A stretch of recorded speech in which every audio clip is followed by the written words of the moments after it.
नीलाम्बुज श्यामल कोमलांगं सीता समारोपित वाम भागं पाणो महाशायक चारुचापं नमामि रामं रघुवंशनाथम्। हरे कृष्णा। जय श्री श्रील प्रभुपाद। रामायण के इस प्रसंग में आज की चर्चा, जब प्रभु श्री राम वानरी सेना को लिए हुए लंका को चारों तरफ से घेर लिए हैं और अंत प्रयास अंगद जी को भेजकर रावण को समझाने की किए हैं, किंतु रावण अपने दीर्घ विचार पर अदीर्घ रहा और वह किसी भी तरह से मानने को तैयार नहीं हुआ है। तब प्रभु श्री राम ने वानरी सेना को कूच करने के लिए आदेश देते हैं। जैसे ही प्रभु श्री राम के मुख से वानरी सेना आदेश सुनते हैं कूच करने की, तुरंत सब के सब चारों द्वारों से लंकापुरी पर चढ़ाई कर देते हैं। कुछ वानर वृक्ष के डाल पकड़े हुए हैं, कुछ शिला को उठाए हुए हैं, कुछ तो यूं ही लगता है कि मुष्ठ प्रहार से ही लंका को विध्वंस कर देंगे। सारे के सारे वानर रीछ आदि लंकापुरी को विध्वंस करने में लग जाते हैं। वह युद्ध की स्थिति देखकर ऐसा लगता है कि विशालकाय समुद्र में तीव्र बरसात हो रही हो और जब समुद्र की लहरें हवा के साथ पूर्ण वेग से जब छोर की तरफ बढ़ती है तो कैसा भयावह दृश्य दिखता है। ठीक उसी प्रकार उस समय उस युद्ध स्थल का दृश्य देखने में लग रहा था।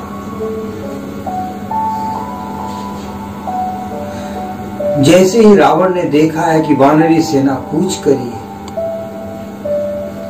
तुरंत रावण ने भी अपने सैनिकों को आदेश दिया है कूच करने की। और जैसे ही लंकापति रावण के मुख से राक्षसों ने आदेश प्राप्ति किया है, वे सब भी पूर्ण वेग और बल के साथ वानरों के साथ युद्ध करने में संलग्न हो जाते हैं और एक भयावह युद्ध की परिस्थिति हो जाती है। कहते हैं कि एक तरफ से असुर लोग वानरों का संहार कर रहे हैं तो दूसरी तरफ वानर रीछ आदि भी राक्षसों का उसी प्रकार संहार किए जा रहे हैं। जम्बू मालिक नामक असुर रहता है, वह अपनी पूरी ताकत के साथ में हनुमान जी के ऊपर आक्रमण करता है, किंतु अतिरिक्त बलधामम है हनुमान जी शाल के विशाल काय वृक्ष को उठा करके और उसके ऊपर जैसे प्रहार करते हैं, वह जम्बू वाली वहीं पर उस ठोकर से गिर जाता है और उसके प्राण पखेरु उड़ जाती है। तत्पश्चात प्रतपन नामक असुर नल जी के ऊपर में आक्रमण करता है। नल जी को मुष्ट प्रहार द्वारा बाधित कर देता है।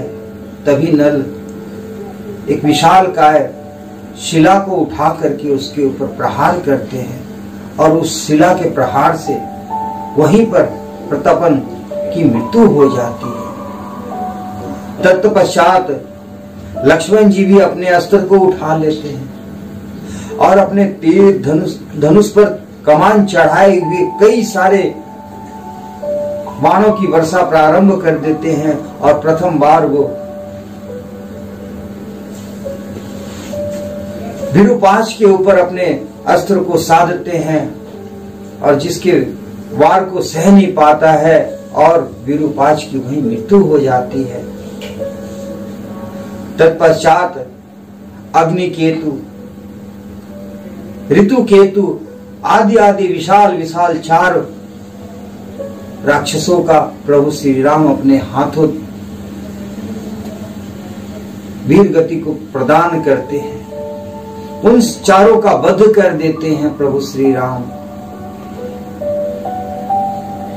अब इस भयावह स्थिति को देखते देखते संध्या काल हो जाती है, किंतु फिर भी युद्ध के नियम के अनुसार रात्रि में युद्ध नहीं करनी चाहिए, किंतु ये सब इस प्रकार से युद्ध में संलग्न रहते हैं कि उनको पता ही नहीं चलता है समय का, और रात्रि में भी युद्ध होते रहता है। दरअसल असुर तो चाहते ही थे कि यह युद्ध किसी प्रकार रात्रि तक खींचा जाए, क्योंकि कहते हैं कि असुर का बल जो होता है, असुरी बल, वह रात्रि में दिवस से बहु गुना हो जाता है, बढ़ जाता है। उनकी माया बढ़ जाती है, माया की शक्ति बढ़ जाती है। तो इसी रात का फायदा उठाए इंद्रजीत उस युद्ध क्षेत्र में प्रवेश करता है और अंगद जी से भिड़ जाता है, किंतु अंगद जी अपने बल द्वारा को वहां पराजित कर देते हैं, उसके अस्त्र शस्त्र काट देते हैं। अंगद जी पूरी वेग के साथ इंद्रजीत को पराजित कर देते हैं, उसके अस्त्र शस्त्र को खंडित कर देते हैं। तभी मायावी यह इंद्रजीत माया का साथ लिए अदृश्य हो जाता है उस स्थल से, और अदृश्य अवस्था में ही प्रभु श्री राम और लक्ष्मण जी के ऊपर नागपाश का प्रहार कर देता है। उस नागपाश के प्रहार से प्रभु श्री राम और लक्ष्मण जी बाधित हो जाते हैं और वहीं धरा पर मूर्छित हो गिर जाते हैं। अब यह देख करके इंद्रजीत मन ही मन प्रसन्न हो जाता है और जाकर लंकापुरी में रावण से कहता है, सारी युद्ध का वृत्तांत बताते हुए कि किस प्रकार से वो अपने अस्त्रों द्वारा प्रभु श्री राम और लक्ष्मण को बाधित कर दिया है और कुछ ही क्षण में वे मृत्यु को प्राप्ति हो जाएंगे। अब यह बात सुनकर के रावण प्रफुल्लित तो हो जाता है, उसके खुशी का ठिकाना नहीं रहता है और वह जोर जोर से सिंहनाद करने लगता है और जाकर अशोक वाटिका में त्रिजटा और कुछ असुरी को कहता है कि तुम सब पुष्पक विमान में देवी सीता को बैठाकर लेकर जाओ युद्ध क्षेत्र में, उस स्थल पर जहां राम और लक्ष्मण मेरे पुत्र इंद्रजीत के अस्त्रों से बाधित हो मृत्यु शैया पर पड़े हुए हैं भूमि पर। यह दृश्य स्वयं सीता को अपने नेत्रों से दिखाया जाए। रावण की बात सुनकर त्रिजटा कुछ असुरियों को लिए हुए देवी सीता को ले पुष्पक विमान पर सवार होती हैं और कुछ ही पल में युद्ध क्षेत्र में उस स्थल पर पहुंच जाती हैं जहां पर प्रभु श्री राम और लक्ष्मण जी मूर्छित पड़े हुए हैं, नागपाश में बंधे हुए हैं। देवी सीता इस दृश्य को देखकर मूर्छित हो जाती है। फिर उनको जब होश आता है जोर जोर से विलाप करने लगती है और कहती है कि यही दिन देखने के लिए शायद मैं जीवित थी, अब इससे बड़ा दुर्भाग्य मेरा क्या होगा। अच्छा होता कि मेरी भी मृत्यु हो जाती इसी स्थल पर। किंतु त्रिजटा समझाती है देवी सीता को, वहां पर कहती है कि हे देवी, एक चीज तुमने ध्यान दिया है, बेशक तुम्हारे पति राम नागपाश में बंधे हुए हैं, उनका पूरा शरीर काली नुमा कोयले के समान हो चुकी है, किंतु उनके मुखमंडल को देखो किस प्रकार से उनकी आभा अभी भी चमक रही है, उनकी तेज उसी प्रकार आकर्षणीय है। तुम भयभीत ना हो, वे कालों के भी काल हैं, भला उनका कोई क्या बिगाड़ सकता है। निश्चित ही तुम्हारे पति श्री राम की विजय होएगी इस युद्ध में। आप किसी तरह की मन में छेव न रखो। और इस प्रकार समझा बुझा करके देवी सीता को पुनः अशोक वाटिका ले जाकर के छोड़ जाती है। अब इंद्रजीत के बाणों से श्री राम और लक्ष्मण जी को अचेत देख करके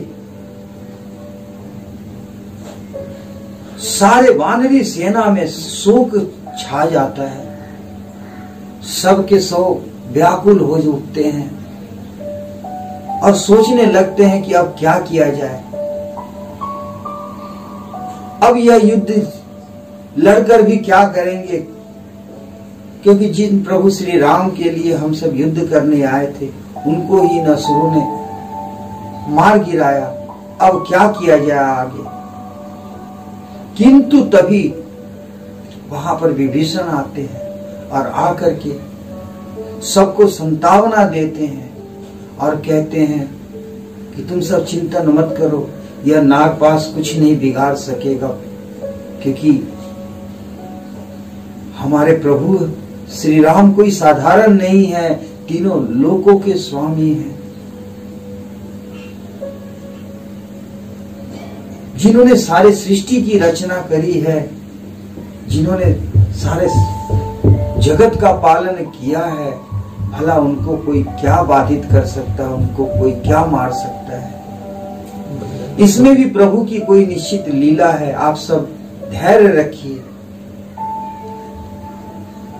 ऐसा संतावना देते हैं तो उन सब वानरी सेनाओं के मनोबल बढ़ती है। तत्पश्चात प्रभु श्री राम को कुछ क्षण के लिए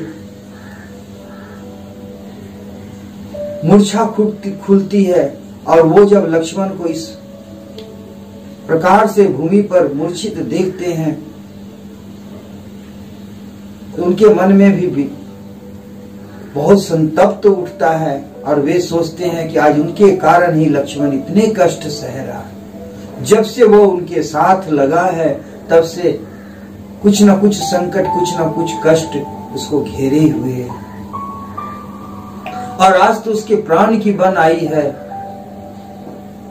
वे सोचने लगते हैं कि अब मैं क्या करूं, कि तभी अचानक से समुद्र में प्रचंड वायु प्रवाह होने लगती है और दूर से ही एक विचलित कर देने वाली ध्वनि सबको सुनाई पड़ने लगती है।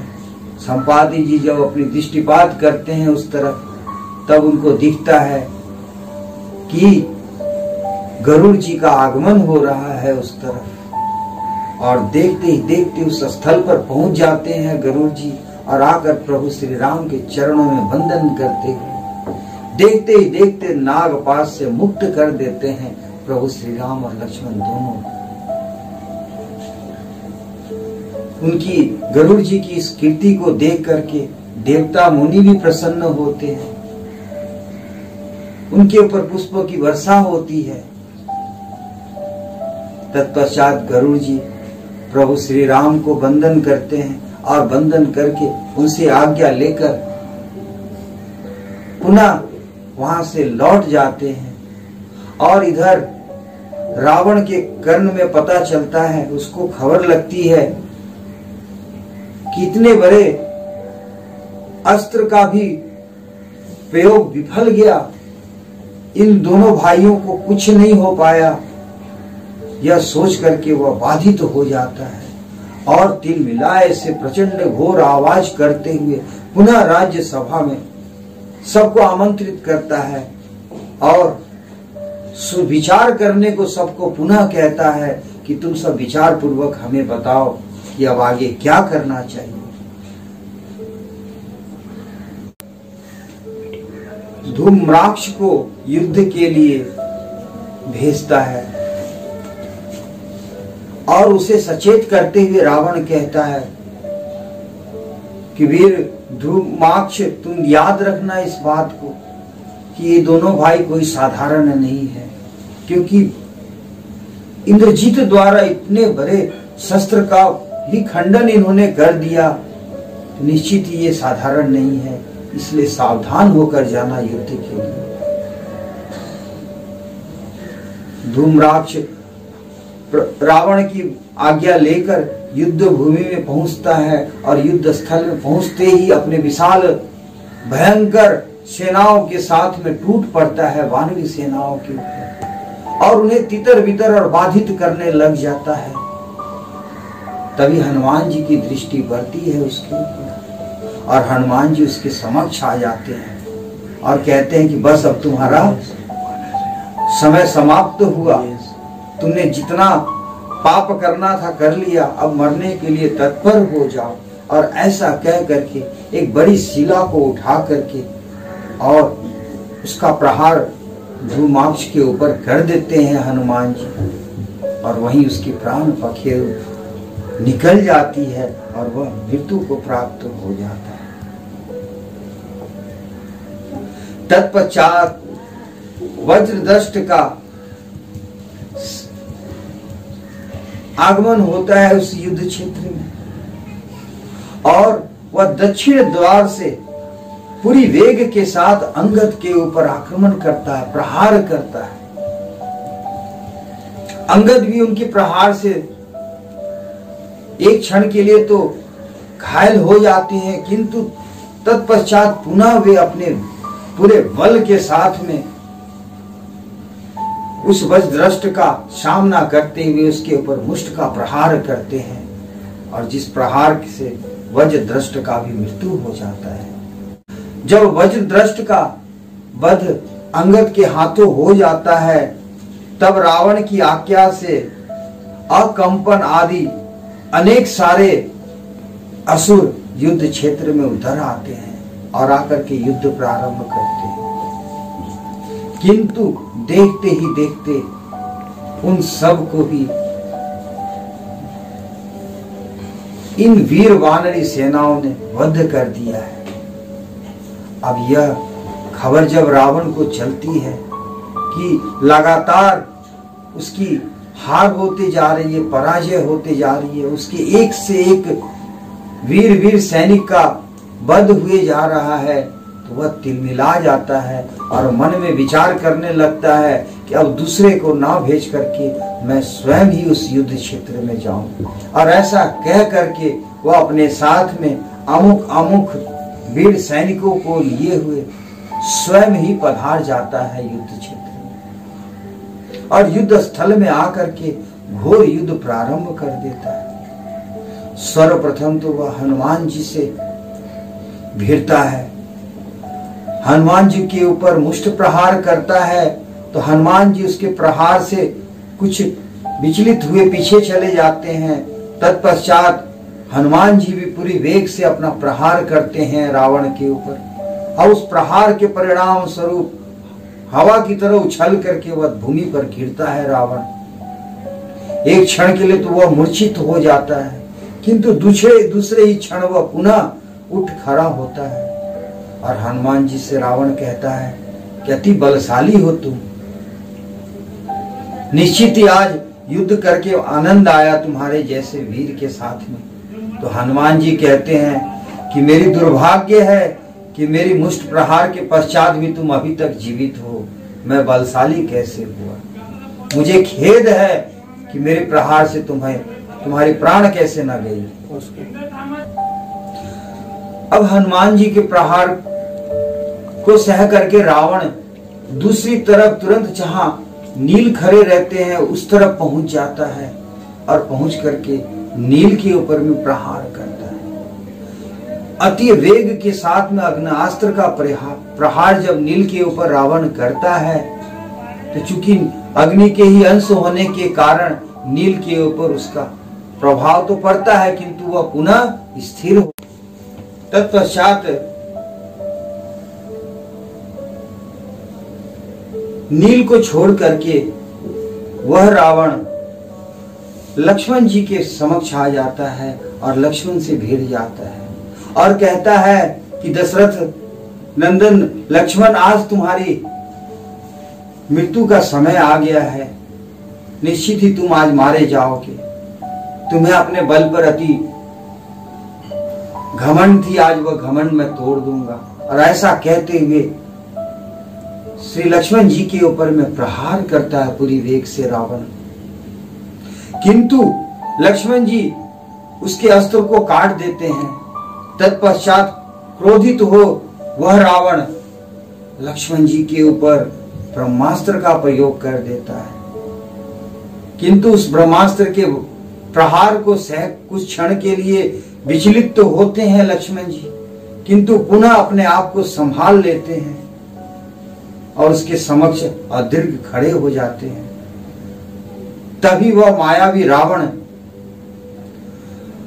श्री राम के पास में पहुंच जाता है और उनको ललकारता है युद्ध के लिए। प्रभु श्री राम कहते हैं कि निश्चित ही रावण, मैं तुम्हारा ही बड़े बेसब्री से इंतजार कर रहा था, क्योंकि मुझे पता था कि तुम अवश्य आओगे और आज तुम्हारी निश्चित ही अंत समय आ गई है, तुम्हारी मृत्यु करीब आ गई है। और ऐसा कह कि तभी हनुमान जी कहते हैं प्रभु श्री राम से कि आप मेरे कंधे पर सवार हो जाओ। हनुमान जी के कंधे पर प्रभु श्री राम सवार हुए, अपने धनुष और धनुष के ऊपर बाण को चढ़ाते हैं और रावण को भयभीत करते हुए कहते हैं कि तुम्हें पता नहीं, मेरे बल की शायद स्मृति नहीं अभी तक हो पाई है। मैं ही वो दशरथ नंदन राम हूं जिसने देखते ही देखते कुछ ही पल में तुम्हारे 14,000 सैनिकों का वध कर दिया, मारीच आदि का वध किया, और आज निश्चित ही तुम ही यहां पर आए हो मृत्यु को प्राप्ति होने के लिए। किंतु मैं तुम्हारा वध नहीं करूंगा, तुम्हें मैं एक मौका और देना चाहता हूं। और ऐसा कह के रावण को प्रभु श्री राम छोड़ देते हैं। रावण भयभीत हो वहां से अपनी प्राण को बचाए हुए सीधा लंकापुरी को लौट आता है।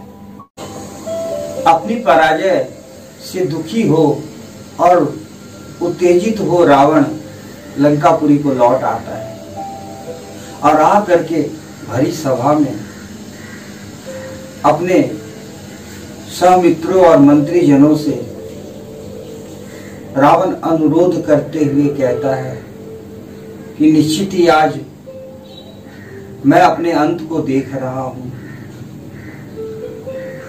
क्योंकि उस समय जो वार्तालाप करते रहता है वह रावण, उसके मुख से भली भांति झलकते रहता है कि वह काफी भयभीत हो चुका है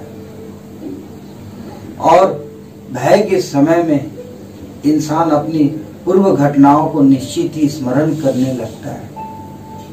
तो रावण भी अपने पूर्व कर्मों की स्मृति करते हुए अपने स्वजनों से कहता है कि बंधुओं, निश्चित ही मेरी तपस्या का फल, पुण्य का फल अब शायद विलीन होने का समय आ गया है और मेरा अंत आ चुका है।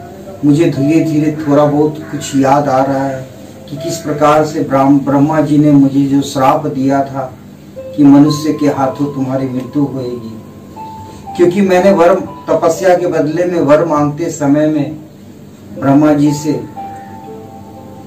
यक्ष गंधर्व देवता आदि आदि सबके विषय में तो भयभीत हो विजय प्राप्ति की वरदान मांग ली, किंतु मनुष्य और वानर ये दो को मैं तुच्छ समझ करके और उनके बारे में नहीं बोला। निश्चित ही मनुष्य रूप में मेरा मौत ही आया है।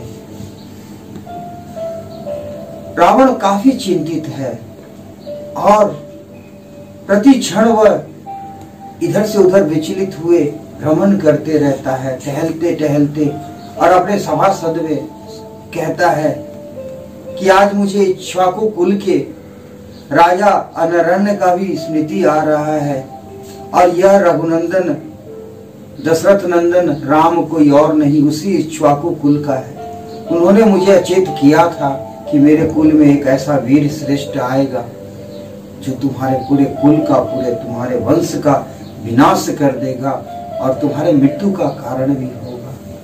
तो मुझे तो लगता है दशरथ नंदन, यह राम ही वह है जिसके हाथों मेरी मृत्यु निश्चित है। तत्पश्चात रावण देवी वेदवती को याद करता है और इसे स्मरण आती है कि किस प्रकार से वेदवती ने उसे श्रापित किया था और कहा था कि तुम्हारे मृत्यु का कारण मैं ही होऊंगी। तो मुझे तो लगता है यह सीता कोई और नहीं, स्वयं वेदवती ही आई है मेरे मृत्यु का रूप धारण करके। मेरी बुद्धि छली गई, भ्रष्ट हो गई, जिसके कारण मैं अपने मृत्यु को ही उठा करके लेकर के चले आया। निश्चित ही मुझे वह भी घटना आ रही है स्मरण, जिस समय नंदीश्वर को वानर के रूप में देखा था मैं और उसको देख करके हंसी उड़ाई थी और उसने मुझे श्रापित किया था कि आज जिस स्वरूप को देख करके, जिस वानर के स्वरूप को देख करके तुम मेरा मजाक उड़ा रहे हो, एक दिन यही वानर तुम्हारे राजपाट को नष्ट कर देंगे और तुम्हारे मृत्यु में सहयोगी बनेंगे। निश्चित ही नंदीश्वर का भी श्राप आज उदित तो हो रहा है। यही नहीं, पुंजिक स्थला को ने भी मुझे श्रापित किया था कि स्त्री के कारण तुम्हारी मृत्यु होगी और आज वह खरी आ गया है। तो तुम सबसे मैं विचार विमर्श करना चाहता हूं और तुम सब मेरी सहायता करो और सारे युद्धपतियों को वह द्वार की रक्षा में नियुक्त कर और कुछ श्रेष्ठ अपने सेवकों से कहता है कि जा करके कुंभकर्ण को जगाओ। ऐसे घड़ी में एकमात्र मेरा सहायता करने वाला मेरा अनुज कुंभकर्ण ही है, इसलिए तुम लोग जाओ। उसका वैसे भी सोए हुए 9 मास हो चुका है, तुम सब जा करके उसे जगाओ। सारे सेवक तुरंत रावण की आज्ञा मान कुंभकर्ण को जगाने के लिए चले जाते हैं। कुंभकर्ण जो अपने कक्ष में विशाल काय शरीर को देह को लिए हुए पड़े रहता है, कई प्रकार के यत्न करते हैं सेवकदार लोग। कुछ लोग नगारे बजाते हैं, कुछ लोग घड़ियाल बजाते हैं, कुछ लोग नाना प्रकार के पकवान का सुगंध उसके नाक में प्रवेश करवाते हैं, किंतु फिर भी कुंभकर्ण अपने नींद से टस से मस नहीं होता है। इसके पश्चात और सैनिक को बुलाया जाता है और वे सब मिलकर के ढोल नगारे बजाने लगते हैं, जोर जोर से स्वर करते हैं। तब जाकर के कुंभकर्ण की नींद खुलती है और वह नींद से जगते ही तुरंत उठकर बैठता है और पूछता है कि सब कुशल मंगल तो है लंकापुरी में। हमारे महाराज रावण तो सब कुशलता से हैं, कहीं कोई अचानक से आफत तो नहीं आ गई है? अगर आ भी गई है तो तुम लोगों को भयभीत होने की आवश्यकता नहीं है। मैं जग गया हूं, मैं अवश्य ही सब ठीक कर दूंगा, क्योंकि मेरे समक्ष तो स्वयं इंद्र भी नहीं खड़ा हो सकता है। तभी एक सेवकदार कुंभकर्ण से बताता है कि किस प्रकार से राम अपने सैनिकों के साथ, वानरी सेनाओं के साथ में किस प्रकार पूरे लंका को विध्वंस करने में लगे हुए हैं। कई वीर सैनिकों और असुरों का वध हो चुका है। रावण के भय का भी कारण बताते हुए कुंभकर्ण से कहता है वह सेवकदार की इस समय आपकी आवश्यकता है उनको। कुंभकर्ण रावण से मिलने के लिए उसके महल की तरफ जब बढ़ता है, तभी उसकी विशालकाय देह को देख करके सारे वानर सेनाओं में उथल पुथल होने लग जाती है। सब इधर उधर भागने लगते हैं उसके विशालकाय देह को देख करके, क्योंकि लंकापुरी के द्वार के पार भी वह अपने विशालकाय शरीर के कारण दिखाई दे रहा था स्पष्ट।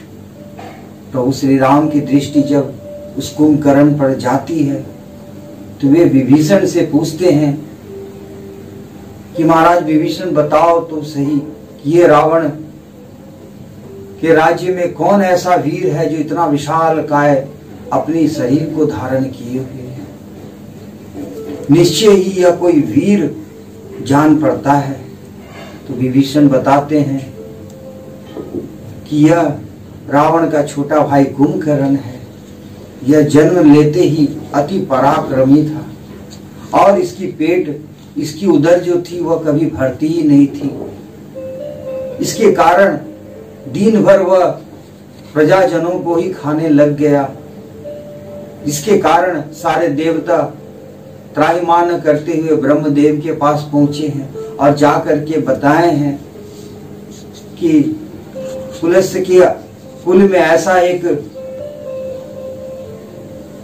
असुर जन्म ले लिया है जिसके भूख का कोई सीमा ही नहीं है और वह नित्य प्रतिदिन हजारों हजारों की संख्या में जीवों की हत्या किए जा रहा है और खाए जा रहा है।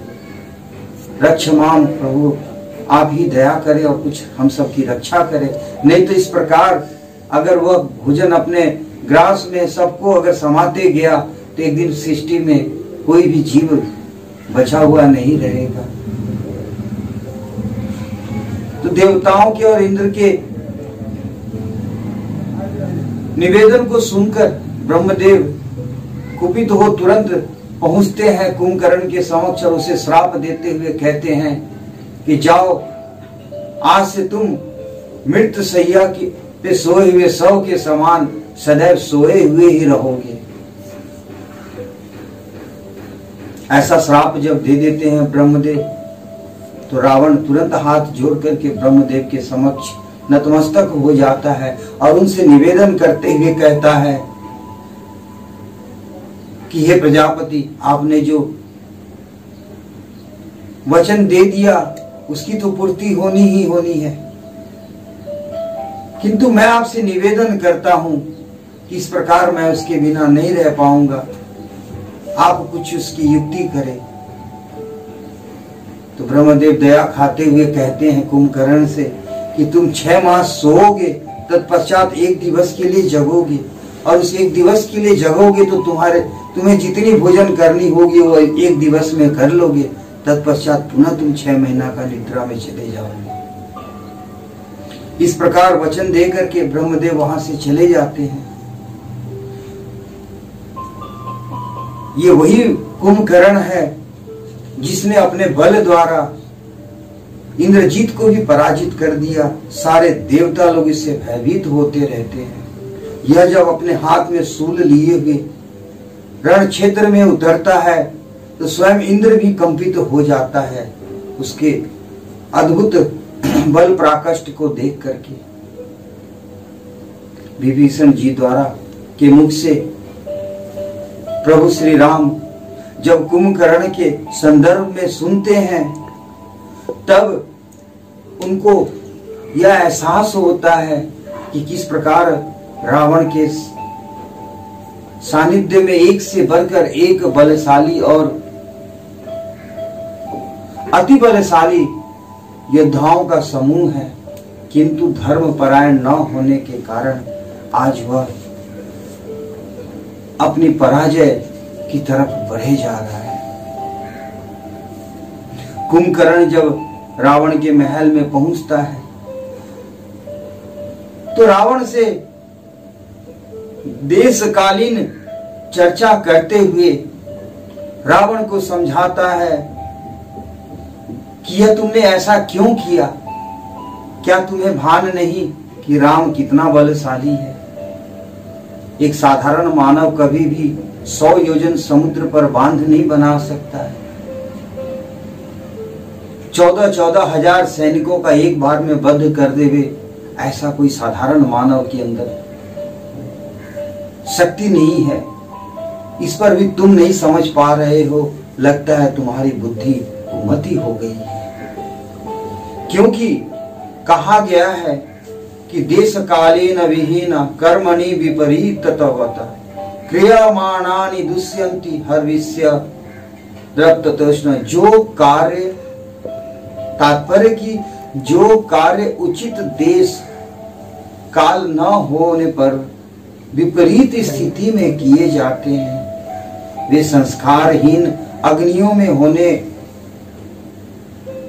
गए भविष्य के भांति केवल दुख के कारण होते हैं। इसलिए तुम्हें सदैव नीति के ऊपर चलनी चाहिए, धर्म के ऊपर चलनी चाहिए। जो राजा 5 प्रयोग से काम लेता है सदैव उसकी जीत होती है। वह 5 प्रयोग क्या क्या है? तो प्रथम है कार्य में अगर आप लिप्त होते हो तो उस कार्य को आरंभ करने का उपाय पहले आना चाहिए। पुरुष और द्रव्य संपत्ति रूप संपत्ति होनी चाहिए। देश काल का विभाग होना चाहिए। विपत्ति को टालने का उपाय करना चाहिए। कार्य की सिद्धि की उपाय करनी चाहिए। वही नीति मार्ग पर विद्वान है और उसी की जीत होती है। किंतु तुमने धर्म, अर्थ और काम, इन तीनों में से काम और अर्थ को तो अपनाया किंतु धर्म का त्याग कर दिए। और जो व्यक्ति धर्म का त्याग करता है निश्चित ही उसकी हार होती। तो तुमने जिस प्रकार से सीता का हरण कर लिया, इस पर उसी दिन तुम्हारी मृत्यु निश्चित हो गई थी। किंतु मैं तुम्हारा भाई हूं और चाहे जिस भी स्थिति में रहो, शास्त्रीय धर्म यही कहता है कि सदैव अपने भाई की, अपने ज्येष्ठ भ्राता की सहायता करनी चाहिए, साथ देना चाहिए। तो मैं तुम्हारा अवश्य साथ दूंगा और जाकर के देखते ही देखते उस राम और लक्ष्मण दोनों को मारकर उसके सिर को ला करके तुम्हारे समक्ष दे दूंगा।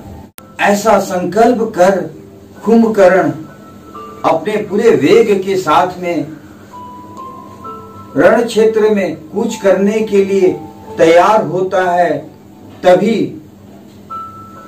महोदर कुंभकर्ण को रोकते हुए कहते हैं रावण से कि महाराज, ये जो आज कुंभकर्ण यहाँ पर बैठे बैठे सत्संग कर रहा है, क्या इसे पता नहीं है कि आप में इतनी बल है कि आप अकेले ही संपूर्ण सेनाओं का राम के साथ और लक्ष्मण के साथ में वध कर सकते हो? अगर आपका प्रेम है सीता के समक्ष तो आपने उसका हर कर लेकर के आ गए हैं, तो इसमें किसी प्रकार की आपत्ति नहीं है।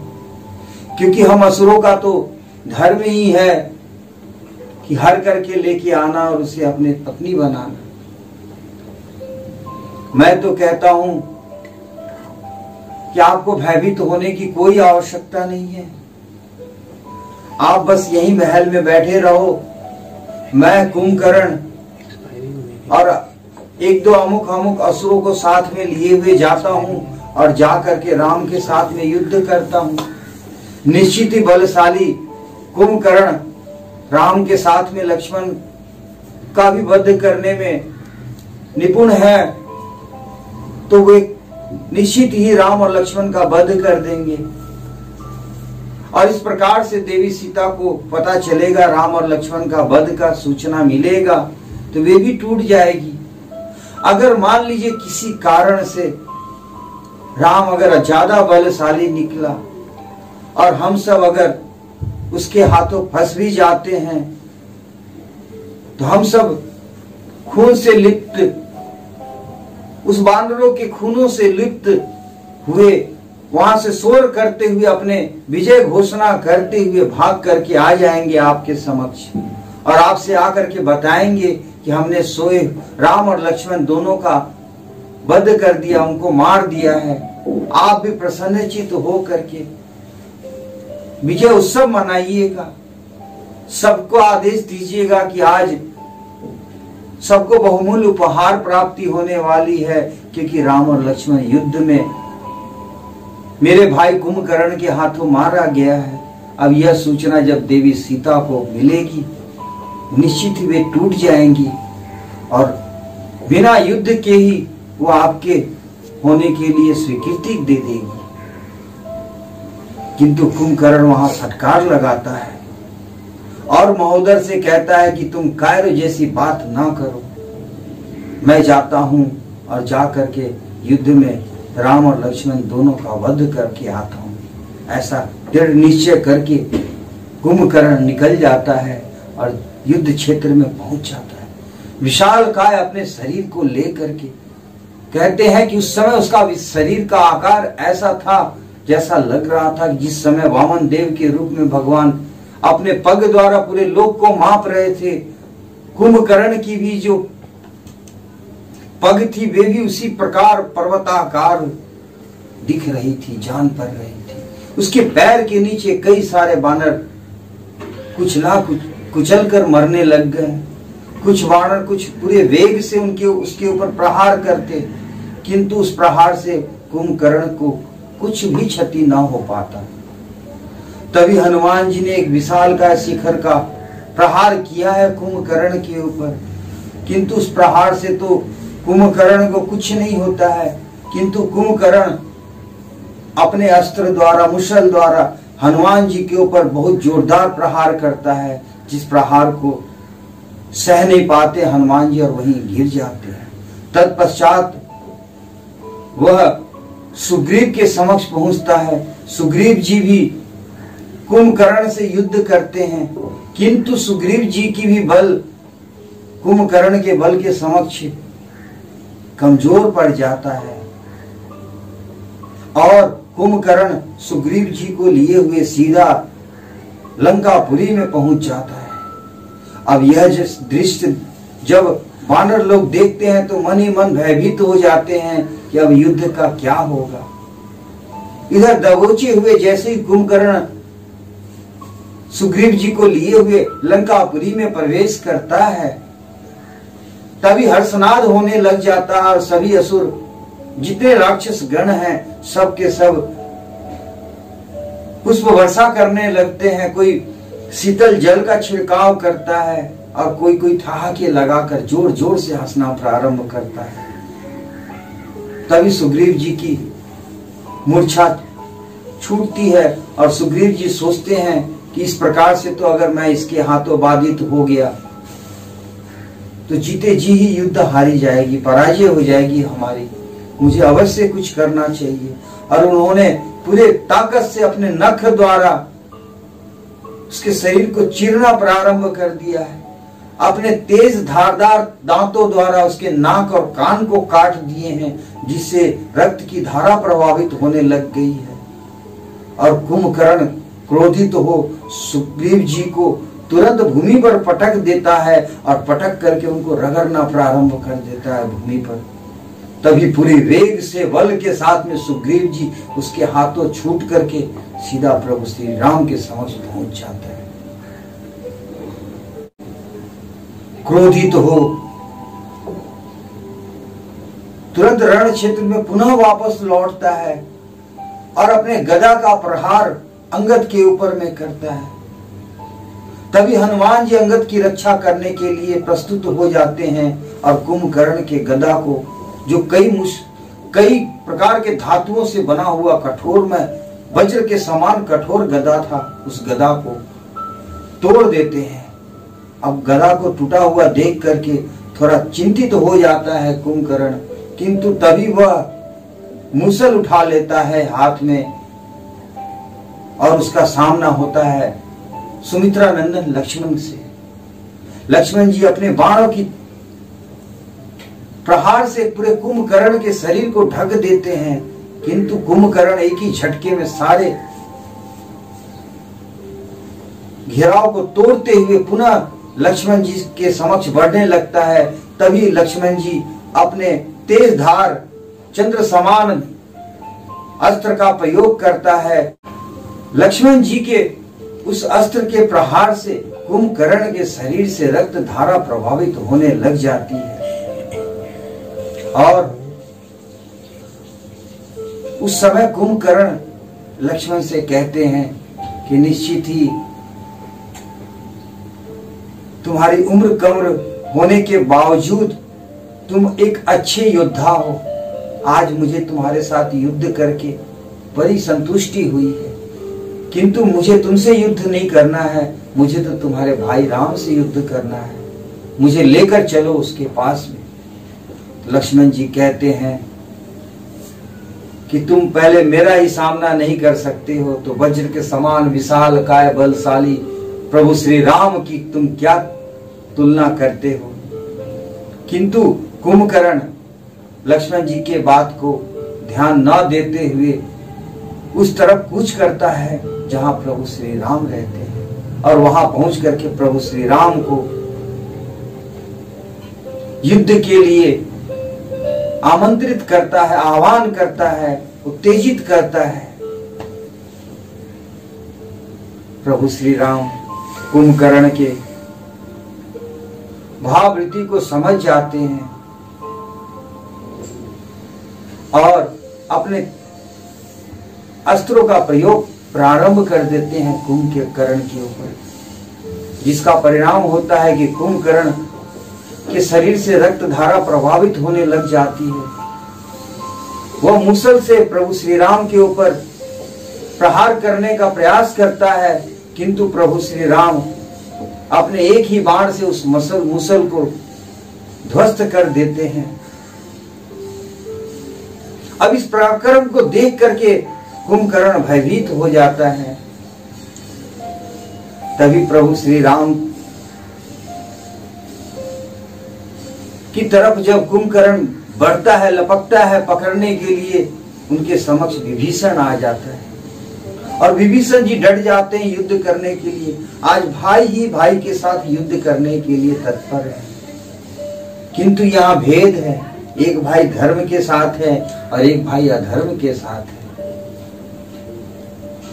कुंभकर्ण भाई विभीषण को देख करके बड़ा हर्षित होता है और कहता है कि धन्य है कुंभकर्ण के भाई विभीषण, तुम जो आज धर्म का आचरण किए पकड़े हो, प्रभु श्री राम के शरण में चले आए, क्योंकि मैं जानता हूं कि आज पूरे असुरी कुल का विनाश निश्चित है, कोई भी बचने वाला नहीं है। किंतु तुमने जो राम की चरण पकड़ ली, निश्चित ही तुम्हारे कारण हमारे कुल का विनाश रुक जाएगा और तुम ही हमारे पूरे असुर वंशों का राज्य पति कहलाओगे। ऐसा कह करके विभीषण को कहते हैं कि तुम हट जाओ, मुझे तुमसे युद्ध नहीं करना है, क्योंकि इस समय मेरी स्मृति जाते रही है, मैं अपने और पराये में भेद नहीं कर पा रहा हूं। ऐसा न हो कि मेरे हाथों अनहित हो जाए अपने भाई का ही, इसलिए मैं तुमसे कहता हूं कि तुम यहां से हट जाओ। विभीषण एकांत में चले जाते हैं। अब विभीषण जी के जाते ही वह कुंभकर्ण पूरे शरीर के वेग से प्रभु श्री राम की तरफ दौड़ता है प्रहार करने के लिए, और अपने हाथ से मुसल का जब प्रयोग करता है, तभी प्रभु श्री राम अपने एक बाण द्वारा कुंभकर्ण के दाहिने भुजा को काट देते हैं। जैसे ही दाहिनी भुजा कटती है कुंभकर्ण की, वह पीड़ा से करा उठता है, किंतु अपने वेग को कम नहीं करता है, बाएं हाथ से ही तार के एक वृक्ष को उखाड़ लेता है और उसका प्रहार प्रभु श्री राम के ऊपर करने का प्रयास करता है। किंतु प्रभु श्री राम तत्क्षण ही दूसरे बाण का प्रयोग करते हैं, जिससे कि उसकी बाएं भुजाएं भी कट जाती है। कहते हैं कि खून की नदी प्रभावित हो जाती है उस क्षेत्र में। तभी कुंभकर्ण कटे हुए हाथ से ही पूरी वेग से प्रभु श्री राम के ऊपर जब प्रहार करने का प्रयास करता है, तभी चंद्राकार दो धनुष के ऊपर तीर को चढ़ाते हैं प्रभु श्री राम, और उस तीर का प्रयोग कुंभकर्ण के ऊपर में कर देते हैं। वह चंद्राकार अस्त्र जा करके कुंभकर्ण के दोनों पैरों को काट देता है। धराशायी हो कुंभकर्ण धरा पर गिर पड़ता है, किंतु फिर भी वह नहीं मानता है और अपने सिर को विशालकाय बना करके प्रभु श्री राम की तरफ लपकता है। तभी प्रभु श्री राम अपने बाण का प्रयोग करते हैं और उस बाण से कुंभकर्ण के सिर कट जाती है और उसका धड़ जाकर के समुद्र में गिर पड़ता है। और सिर जाकर के लंकापुरी में जाके गिरता है और इस प्रकार कुंभकर्ण की मृत्यु हो जाती है प्रभु श्री राम के हाथों। हरे कृष्ण।